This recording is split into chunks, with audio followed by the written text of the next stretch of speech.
Well, joining us now, passengers Kurt and Lori Haskell, who told authorities about a remarkable scene they witnessed at the gate in Amsterdam.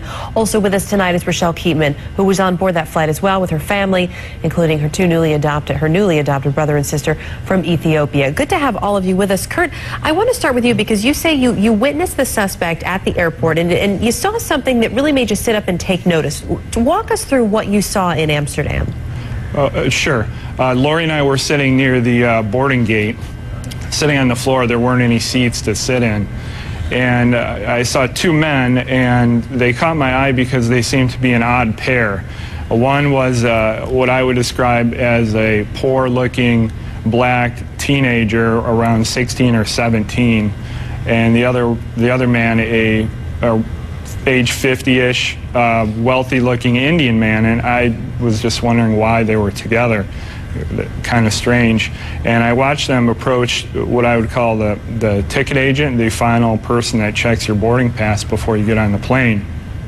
And I could hear the entire conversation. The only person that spoke was the Indian man, and what he said was, this man needs to board the plane, but he doesn't have a passport. And the ticket agent responded, well, if he doesn't have a passport, he can't get on the plane.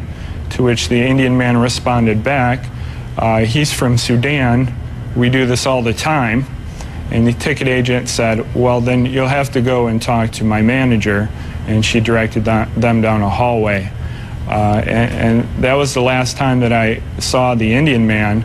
And the black man I didn't see again until he tried to blow up our plane a few hours later. And when did you put two and two together and realize that this in fact appeared to be the same man you saw who may not have had a passport? I got a good look at him on the plane when we landed and the FBI was arresting him, and that's when I put it all together. I recognized him as the same man that I had seen before we boarded. And I know everyone has been questioned who was on that flight. Lori, it's tough to understand, I think, especially for a lot of people watching this, and I'm sure for you who were sitting there, how anybody could be allowed on board an international flight without a passport. When you and your husband talked to authorities, when you told them what you saw, what was the reaction? They seemed really interested in what we had to say. They talked to every family. A lot of the families they were talking to them for about 5 minutes or so.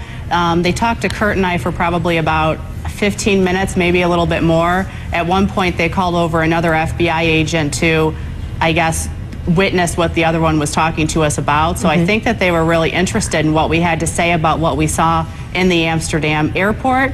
However, the FBI and no other authorities have contacted us since then. And does that seem odd to you, or do you figure that's just part of the investigation? You know, I don't know. It does seem a little bit odd if my husband is the only one that noticed this happening. I would think that we would have been contacted for further questioning, especially now with all of the media that's been contacting us. It'll be interesting to see if they do contact you in the next few days, and we hope you'll let us know as well. In terms of security, though, Rochelle, I know you have said, and Kurt and Lori talked a little bit about this, but Rochelle, you've said that you thought the security was actually a little bit lax in Amsterdam. How so? Oh, absolutely. When we had to go through security, we didn't even have to take our shoes off. Also, my mom had a water bottle, forgot about it in her bag, and it scanned right through. So we brought it in and onto the plane. So, were you concerned about that at all at the time, or was it more in hindsight you thought, well, wait a minute, what else could have gotten on the plane?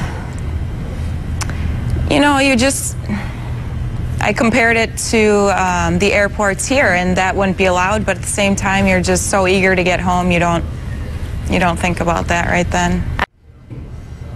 Yeah, that was very strange. There was a man that when we first took off, I noticed about 10 seats ahead of us to the left-hand side. He had a camcorder, and I didn't think much of it. I thought maybe this was his first flight and was just excited. And then when the actual incident occurred, I looked up, and he was the only one standing and filming the entire thing. Interesting. There obviously still so much more to come out about this. We really appreciate you joining us, Kurt and Lori Haskell, Rochelle Keatman, with your insight tonight. Thank you. Good to have all of you with us. Thank you.